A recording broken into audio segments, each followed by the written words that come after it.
Hey everybody, welcome to this week's Creative Scrappers or Sketches Reimagined. You can see the sketch we're going to be playing with today, and I'm going to continue on working with the January cherry box from A Cherry on Top.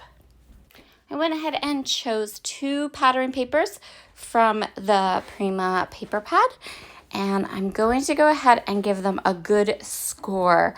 So none of my paper trimmers will allow me to cut a 12 by 12 sheet of paper on the diagonal. And so this is the best way I have found to be able to get those nice triangles. You kind of want to burnish the paper, get a really nice deep crease.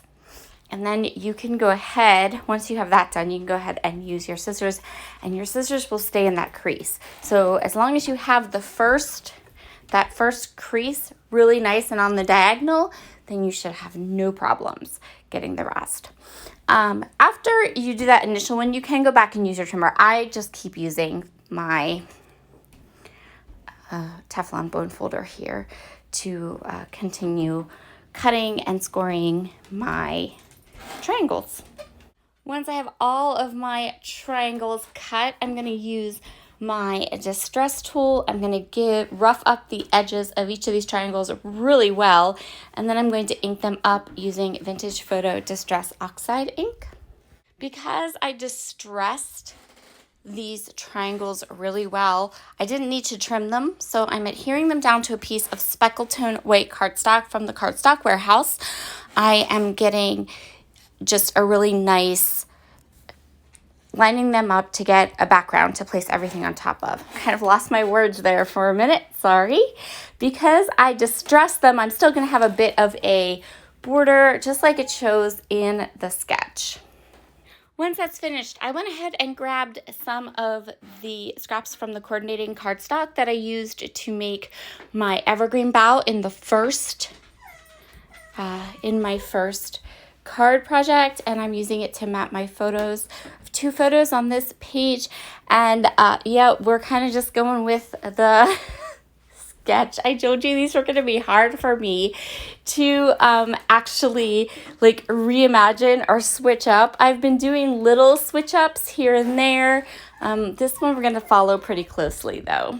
I'm going to go ahead and pop my photos up with some foam tape, and very quickly while I do that, I will let you know that this will be the last layout using the January cherry box that I will have for you this month. I'm going to save the rest of my kit because I know from the comments that quite a few of you went ahead and subscribed and bought the kit, so you have one on its way to you, and I want to make sure that when you get your kit, you have some extra inspiration and a couple extra projects that you can do. So my plan is to have at least a couple, as many as I can get done, as many as I have time for, some extra projects using this kit in January as well.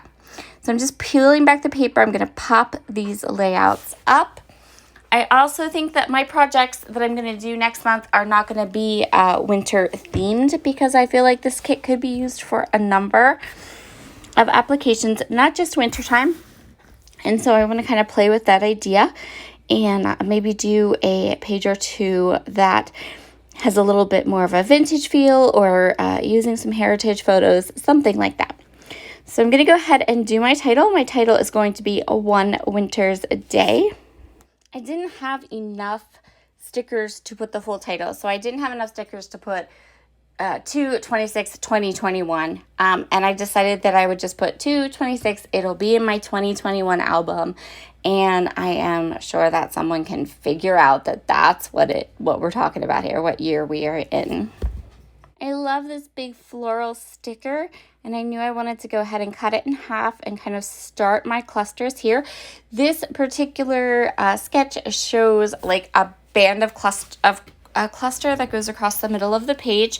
I'm going to do 2 larger clusters on either side of my photos.